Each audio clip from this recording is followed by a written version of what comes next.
Sampah bagi sebagian orang tidak menarik, kotor dan bau. Sampah, terutama plastik, menjadi ancaman nyata bagi kehidupan di dasar laut. Sampah pun dibiarkan karena kurangnya petugas pengangkut. 12,13 juta ton sampah per tahun yang tidak dikelola. Ton sampah plastik juga dibuang ke laut setiap tahunnya di Indonesia. Kota Bandung setiap harinya memproduksi sampah sekitar 1.200 ton. Beruntung, beberapa titik sudah jadi tempat pembuangan sampah. Plastik berakhir di laut dan mengganggu ekosistem. Jumlah warga mulai resah dengan aroma busuk yang ditimbulkan. Warga menuding tumpukan sampah di saluran air menjadi penyebab banjir. Persoalan sampah ternyata masih saja menjadi polemik di Indonesia, khususnya di ibu kota Jakarta. Menurut Peraturan Pemerintah Nomor 18/1999, JOPP 85/1999, limbah didefinisikan sebagai sisa atau buangan dari suatu usaha dan atau kegiatan manusia. Dengan kata lain, limbah adalah barang sisa dari suatu kegiatan yang sudah tidak bermanfaat atau bernilai ekonomi lagi. Berdasarkan klasifikasinya, limbah dapat dikelompokkan dari sumber dan senyawanya.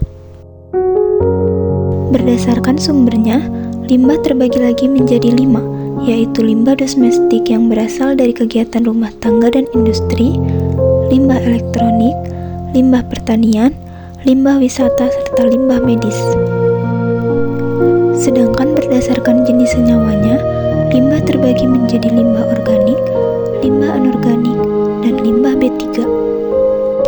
Limbah sangat membahayakan dan banyak membawa dampak negatif bagi masyarakat dan lingkungan sekitar, utamanya dalam hal pencemaran lingkungan.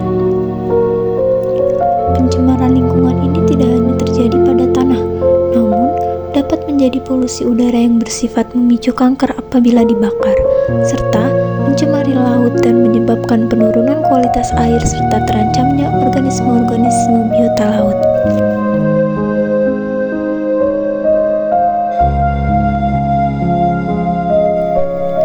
Oleh karena itu, diperlukan adanya suatu tindakan atau perubahan guna menyelamatkan krisis pencemaran lingkungan yang terjadi dalam wilayah kita. Tindakan itu bisa dilakukan dengan berbagai cara guna mengurangi limbah domestik yang sering kita jumpai dalam kehidupan sehari-hari. Contoh tindakan yang dapat kita terapkan yaitu dengan mengolah limbah menjadi suatu barang yang bermanfaat dan memiliki nilai jual tersendiri. Berikut beberapa contoh pemanfaatan limbah menjadi barang bermanfaat yang dapat kita lakukan.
Percobaan pembuatan limbah yang sudah saya coba terapkan adalah dengan membuat 3 buah kreasi menggunakan limbah botol plastik dan kaca yang sudah tidak digunakan lagi.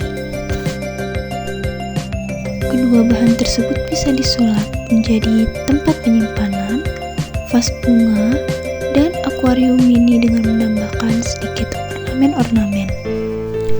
Harapannya, dengan membuat kreasi pemanfaatan limbah ini bisa menjadi motivasi untuk diri sendiri dan memacu untuk terus berinovasi agar menghasilkan limbah dengan nilai jual yang memiliki daya tarik. Selain itu, langkah kecil yang sudah saya lakukan untuk mengurangi limbah domestik ialah dengan melakukan ekobrik. Ekobrik ini dilakukan dengan cara mencacah limbah plastik atau multiplier yang sudah tidak digunakan dan dikumpulkan dalam suatu botol hingga mencapai berat maksimum.